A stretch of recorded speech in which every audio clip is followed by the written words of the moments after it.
തിരുവനന്തപുരത്ത് BJP കൗൺസിലറായ mister സുഗതനെ ഇന്നലെ രാത്രി പോലീസ് വീട് വളഞ്ഞ് പിടികൂടുകയും വെടിപൊട്ടിക്കുകയൊക്കെ ചെയ്ത് കീഴ്പ്പെടുത്തി അറസ്റ്റ് ചെയ്ത വാർത്ത കണ്ടുകൊണ്ടാണ് നമ്മളെല്ലാവരും ഇന്ന് ഉണർന്നത്.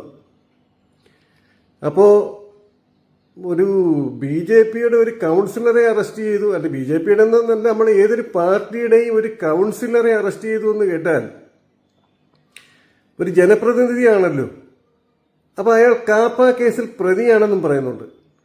അപ്പോൾ എൻ്റെ സംശയം, ഇയാൾ എന്തുകൊണ്ടാണ് ഈ കാപ്പ കേസിൽ പ്രതിയായത്? എലക്ഷന് മുന്നേയാണോ എലക്ഷൻ കഴിഞ്ഞിട്ടാണോ? എലക്ഷന് മുന്നേയാണെങ്കിൽ ഒരു കാപ്പ കേസിലെ പ്രതിക്ക് എങ്ങനെയാണ് ഒരു എലക്ഷന് മത്സരിക്കാൻ സാധിക്കുക? എന്താണ് ഈ KAAPA case? KAAPA case KAPA case in Kerala 2007 ആണ് ആ നിയമം വന്നത്. അതായത് Kerala anti social activities prevention act. എന്താണ് ഇതുകൊണ്ട് ഉദ്ദേശിക്കുന്നത്? കുപ്രസിദ്ധരായിട്ടുള്ള ക്രിമിനലുകളെ, അതായത് കൊലപാതകികൾ, പിന്നെ മോഷണ പ്രതികൾ അല്ലെങ്കിൽ പിടിച്ചുപറിക്കാർ,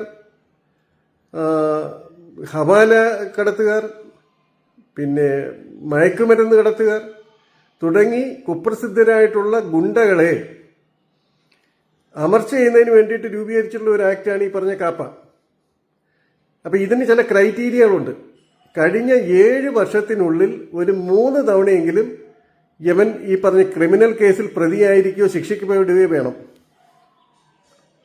അപ്പം ജില്ലാ കളക്ടർമാർക്കാണ് ഇതിനുള്ള അധികാരം.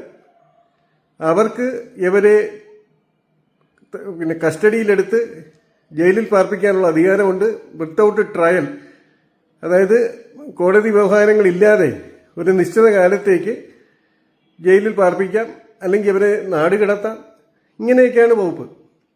അപ്പം അത്രയും ഗുരുതരമായ വകുപ്പുള്ള ഒരാൾ എങ്ങനെയാണ് ഇലക്ഷനിൽ മത്സരിച്ചത്? ഇനി ഇലക്ഷനിൽ മത്സരിച്ച് ജയിച്ചതിന് ശേഷമാണോ ഇദ്ദേഹത്തെ ഇതിൽ കാപ്പ ചുമത്തിയത്? അങ്ങനെയാണെങ്കിൽ എങ്ങനെയാണ് ഒരു കൗൺസിലർക്കെതിരെ നിങ്ങൾക്ക് കാപ്പ ചുമത്താൻ സാധിക്കുക?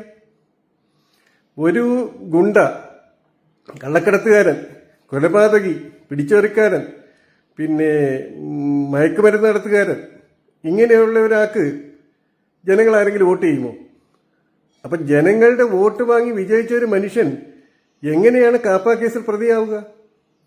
അപ്പം രാഷ്ട്രീയ പ്രേരിതമായിട്ടാണോ അയാൾക്കെതിരെ ഈ പിന്നെ നിയമം ചുമത്തിയത്? ഇതൊക്കെ നമ്മൾ പരിശോധിക്കണം.